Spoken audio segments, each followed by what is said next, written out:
Gwenaëlle Chaboulet, bonjour. Bonjour. Vous êtes directrice générale adjointe d'AFP Astrans, une agence multi-compétences qui a pour objectif d'accompagner les transformations de l'immobilier. Avant d'entrer dans le vif du sujet, pourriez-vous nous présenter plus amplement cette agence? Alors, Arpas France est une société de conseil en immobilier, donc née il y a 30 ans. Nous avons la chance de fêter nos 30 ans cette année. Et nous sommes nés dans la fabrique de l'usage par deux métiers fondateurs qui sont la programmation pour les équipements publics et privés et l'aménagement des espaces de travail intérieurs. Avec déjà pour objectif à l'époque de définir des bâtiments et des espaces qui répondent aux besoins des organisations et des utilisateurs qui y évoluent. Donc, ces deux métiers historiques d'Arpassance ont été complétés par deux autres métiers que sont l'ingénierie environnementale et l'écologie urbaine, à une période où ces sujets étaient nouveaux et encore insuffisamment intégrés dans notre domaine d'activité.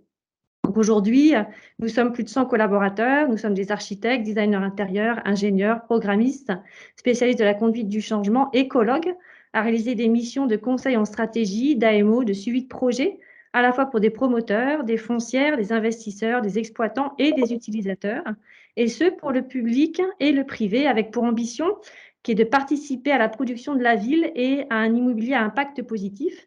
Et ceci se révèle par le fait que nous soyons une société certifiée Bicorp depuis déjà plusieurs années. Nous avons été rejoints maintenant par d'autres sociétés du marché de l'immobilier, mais à l'époque, nous étions très précurseurs sur ce sujet. Très bien. Justement, les attentes de vos clients ont-elles évolué ces derniers mois? Alors, les attentes de nos clients, elles évoluent constamment.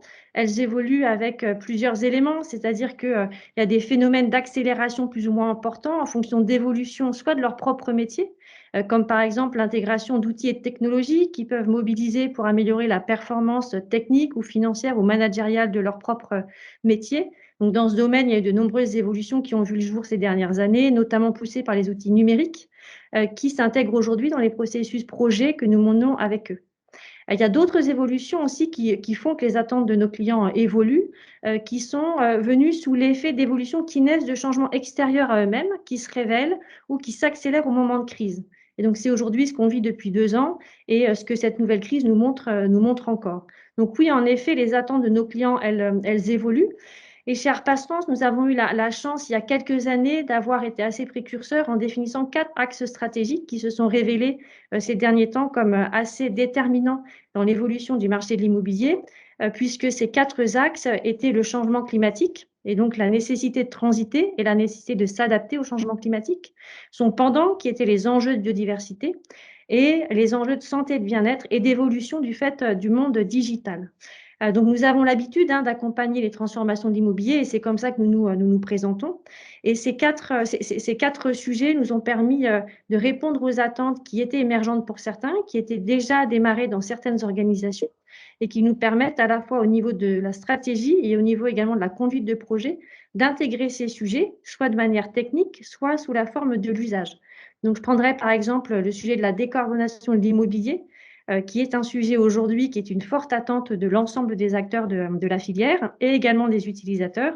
Et le fait que nous ayons au sein d'Arpas France à la fois des compétences en usage via la programmation et l'aménagement des espaces intérieurs, également des solutions techniques au travers de l'ingénierie environnementale, on apporte ces deux leviers possibles. Comment on peut, via l'usage, améliorer le sujet du carbone dans l'immobilier en optimisant les usages, en réduisant les besoins de mètres carrés, en travaillant sur l'adaptabilité et la réversibilité des usages, et également comment peut-on faire pour que le bâtiment aille rechercher le maximum d'effets positifs en matière de conception bioclimatique, par exemple, ou par l'intégration de matériaux biosourcés.